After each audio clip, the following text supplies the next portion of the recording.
Lesson 2, Ideology, Laws and Propaganda. I will go over parts of the Nazi ideology, some of the laws, and propaganda. Of course, these three go hand in hand because the ideology inspires the laws and the propaganda. And as I go through the ideology and the laws, and there will be some propaganda posters too. And then in the end, I will talk a little bit more about propaganda. But we will start with the ideology. So one of parts of Nazi ideology is that they believe in racial superiority, that they're, as they called, Aryan race, Germans specifically, were superior to all others. And they also like Northern Europeans in general and people from Western Europe. So Jewish people, Slavs from Eastern Europe, Roma, and other groups, people of color, for example, they were seen as inferior, but not only that, they were also a danger to society because of what they call race mixing. So the belief in the racial superiority and that their people were better than other people led to another part of their ideology that I will come to soon. I'm just going to point out this is a propaganda poster, or it's a poster to make people eat more whole grain bread because it's healthy for you. But look at how the people here are portrayed. These are pure Aryan people, and you know the children are all happy and they have chubby cheeks, and this is the mother here who is feeding her children. As we look later on other propaganda, you will see that the way they portray other people is not in such a nice light as how they portray the pure German family here. So because they believed that they were superior to other groups of people, they also had the thought of a Lebensraum, or living space, that they needed more space, more territory to grow their people, grow the pure Aryan race. And at first, the Nazis, they started by occupying certain countries. They went into Austria, for example. They were basically welcomed into Austria by most people, but they also expanded into Eastern Europe. This is a map from where the Nazi occupation were at its biggest, and everything that is blue on this map is either loyal or allies to Germany or occupied by the Germans. This is in 1941 to 1942. After that, the Soviet Union started to push back, and the blue part in Eastern Europe will slowly shrink. And then eventually the war ends in 1945. But as you can see here, the majority of Europe at one point was either occupied or allied with Germany. The countries that are white in this map proclaim themselves to be neutral. Most countries did during World War II. They didn't want to have any part of it. They all remembered World War I and how horrible that war had been. So most countries proclaimed themselves neutral up to the point where Germany invaded Poland in 1939. But the reason that they invaded Eastern Europe was to remove the people, the Slavs, the Jewish people, the Roma, in Eastern Europe, and make that, as they call it, clean from those people. So the pure German Aryan race could move there, have lots of children, and live there, living space. So that's what was World War II was about, to push away other people, get more land, and then have the pure Aryan race live there instead. This is propaganda posters. We have Hitler here in the background behind a young boy and on the other side, we have Hitler up in the corner, the Nazi symbol, and a mother holding up her child. Because the Nazis, one part of their ideology too, was that they focused a lot on the young people. Everyone had to be part of the Hitler Youth, boys and girls. The Hitler Youth was sort of like Boy Scouts, Girl Scouts, but with a lot of Nazi propaganda. And they also, all the textbooks in school and all the teaching in school was based on Nazi ideology. And as you can see here, they sort of want to portray Adolf Hitler as a father of all, or that he protects the youth and the parents and the children and so on. And Führer is the name, the title of Adolf Hitler, and Jugend means young people. So the Jugend and the leader, the young and the leader, heavily connected. And Hitler, he said that the one who owns the youth owns the future. And they believe that if they could indoctrinate the young people, they would, keep going into the future as Nazis. Another huge part of the Nazi ideology was anti-Semitism, as we already talked about a bit, and the hatred of Jewish people, which eventually led to concentration camps and death camps where about 6 million Jewish people were murdered, and which I will talk more about in the next lesson. But anti-Semitism was a huge part of the Nazi ideology.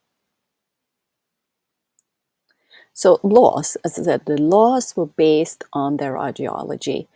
And as you see, when I talk about the laws, it wasn't only Jewish people who were targeted by the Nazis. We start with homosexuals, gay people, LGBTQ people. Paragraph 175 from 1870, there was a German law that criminalized male homosexuality. So it was already in place. But the Nazis, they intensified this and to increase the persecution. And they would imprison them and force them in forced labor and in concentration camps and so on. Female homosexuals were not as targeted as males, because they felt that females could be cured. They were curable. So they were not targeted as harshly, and they were seen as they, could get married and have children. But the male homosexuality was, they were sent to concentration camps, and they were sent to prison, and they were, of course, also executed. So the Nazis used this old law that was already in place in many countries, of course, at this point, but had laws against homosexuality. But the Nazis took a law and made it stricter to be able to use an existing law to target people that they considered to be dangerous for the pure Aryan race. They also, in 1933, passed the law for the prevention of hereditarily diseased offspring, which means that people that they considered to be unfit, so people with, for example, epilepsy, schizophrenia, alcoholism, and mentally ill, and so on, were targeted, and they were forced to be sterilized because they believed that the Nazis believed that these people should not be allowed to have children because they were a burden to society. And here we can see another propaganda poster where the strong, pure male Aryan, he holds up his struggles to support these people who were considered to be unfit. And about 360,000 people were sterilized up by 1939. And this was not just something that happened in Nazi Germany, which is important to remember. This also happened in many other countries, including Sweden, where I'm from, and the United States. In 1939, which I will talk more about in the next video too, the T4 action program became where they targeted disabled adults and children too. For example, children who had Down syndrome were should, whatever word you want to use, be killed. And they had to have medical experts to approve the mercy killings, as they called it, for these children. But there were lots of children and disabled adults who were killed during the T4 program. The Nuremberg Laws were targeted specifically for Jewish people, but they were also affected Roma, Black people, people of color, and their descendants too. But these laws created a base for them to be able to go through with the Holocaust and kill all these people. So the first thing they do in these laws is that the Jewish people in Germany are not citizens anymore, and they are subjects instead of full citizens. And if you're not a full citizen, then you are not under the protection of the law in the same way, which was a very clever thing for the German people, the German government to do, because as a Jewish person, you could then not say, "Oh, you are treating me, mistreating me. Look at this law. You can't do this to me." Then they can just say, "Well, you're not a full citizen. You're just a subject." They also decided what was Jewish, and it was not about their religion. It was about your ancestry. So if you had Jewish grandparents, but you yourself had converted to Christianity, or you were just not religious at all, you were still considered Jewish. And as you can see here, this is a pamphlet or a page showing if you have Jewish grandparents or Jewish parents, then you're Jewish, and so on. Even if you yourself didn't consider yourself to be Jewish, they looked at the heritage instead, the ancestry, because they considered it to be on pure blood in Jewish people. So it didn't matter if you yourself consider yourself to be Jewish anymore, because, as I said, maybe you had converted to Christianity, maybe you were not religious at all. It didn't matter to them. There was also a marriage ban, laws that said that you could not, Jewish people and non-Jewish people could not, or Germans could not be married and have children, to prevent what they called racial mixing, which was not good. You were supposed to keep the Aryan race pure. So there was also a marriage ban. The Jews lost many basic rights. So since they were not citizens, they couldn't vote, they couldn't hold public office, they were not allowed to be teachers anymore, or journalists, or practice law. So these laws in 1935 are tightening the screws around the Jewish people, removing their rights, one thing after another. It's important to think about this too, that when the Nazis were smart in that way, they did one thing after another. They didn't do it all at once, right? Because if they had come in with trucks into Berlin and just taken all the Jewish people away, and before all these other things had happened, then people might have been like, "Hey, what happened to my neighbor? Hey, what happened to my teacher?" But by slowly making them not part of society anymore, it was easier for them to go through with the Holocaust. So they were, as I said, increasingly separated, and they couldn't go to school. They had to have special Jewish schools. Their businesses were taken over eventually by German people instead, to isolating from non-Jewish Germans, to cut off that human connection to others, because if you have a human connection to someone, you might speak up if something happens. Here you can see there are two signs here. They both of them forbid Jewish people to enter or to be in these locations. And the laws encouraged this. There were discrimination and the violence against Jewish people. So if a Jewish person was harassed on the street, they couldn't go and get help from the police, because the law was not on their side, and the police was not on their side. This is something, of course, that is not just something that the Nazis have done. This is something that we can see in many countries throughout the world, where certain people have less rights than others.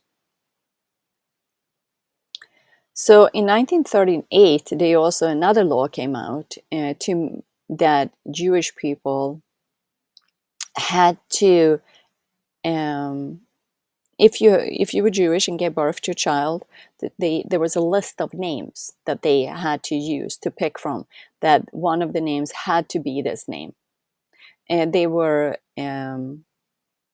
not a lot of names, but there was a list, and you had to pick them. If you were already had a name, right? If you were grown up and you didn't have a name from this list, you had to add a name, an additional name. So if you were male, you had to add Israel and Sarah for women. And they had to use these names all the time. It's a way to make you stand out, to make everyone know that you are Jewish. So there is no question. You can't hide that you are Jewish. And then it's easier for you to be discriminated against and mistreated. And the question here is, maybe people are like, it's just a name. But a name is something important. A name, your parents give you a name. Maybe your name is connected to your ancestors. A name is important. A name is not just letters. A name is connected to who we are, where we come from, our heritage, our family, and our traditions. And to have the government come out and tell you that you can only use these names, in the great picture of it all, maybe this is not the most horrible thing, but it's another one of those things that tells you that you are different. You don't have any freedom, and it's easy for other people to pick you out because your name is different. It's all part of the plan. They also, in 1938, they had a passport rule here, and that all the German passports of all German Jewish people were invalid. For them to become valid, they had to have a letter J stamped in them. And this is a picture of a passport. It says Reisepass, which means travel pass. And you see the big red J there for Jewish. And that's also because if you try to go somewhere, if you use your passport as an identification, people will know right away. They don't even have to look at your name, because there is a red J in your passport, which made it harder for Jewish people to leave and escape. And also harder for them to do anything if they needed to show who they were, an identification person. So propaganda. This is what Hitler says of propaganda. The receptivity of the masses is very limited. Their intelligence is small, but their power of forgetting is enormous. In consequence of these facts, all effective propaganda must be limited to very few points and must harp on these in slogans until the last member of the public understands what you want him to understand by your slogan.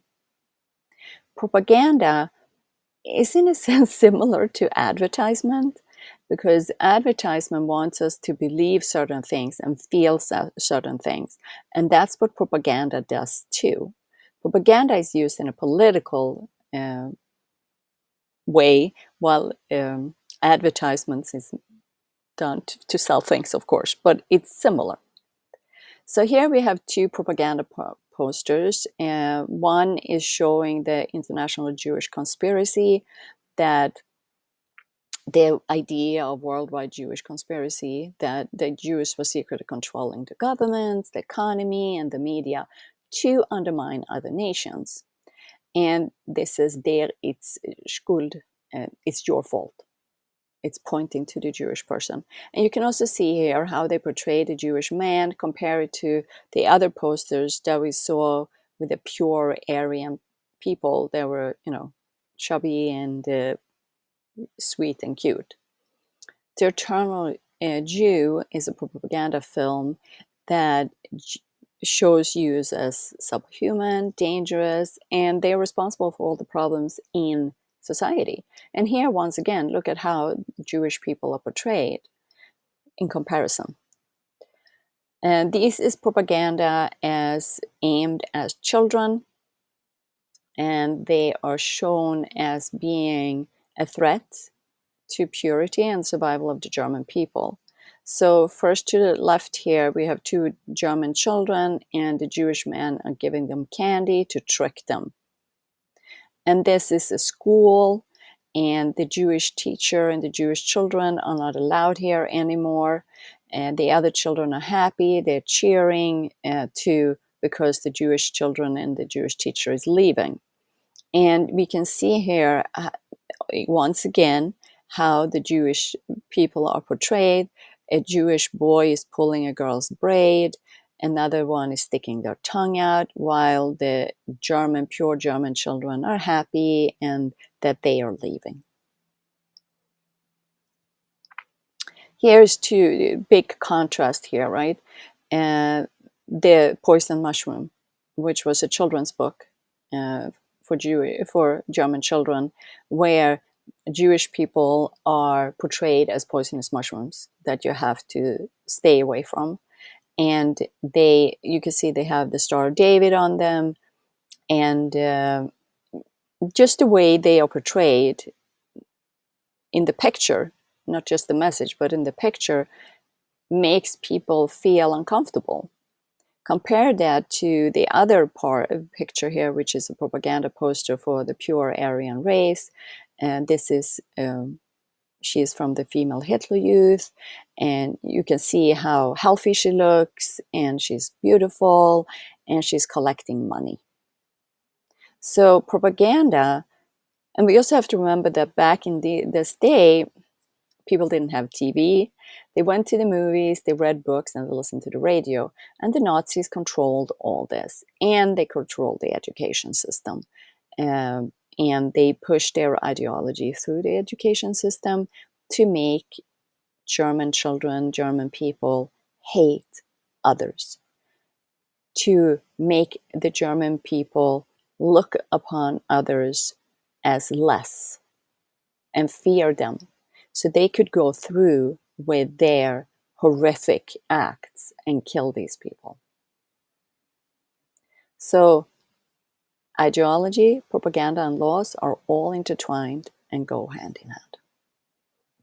Thank you for listening.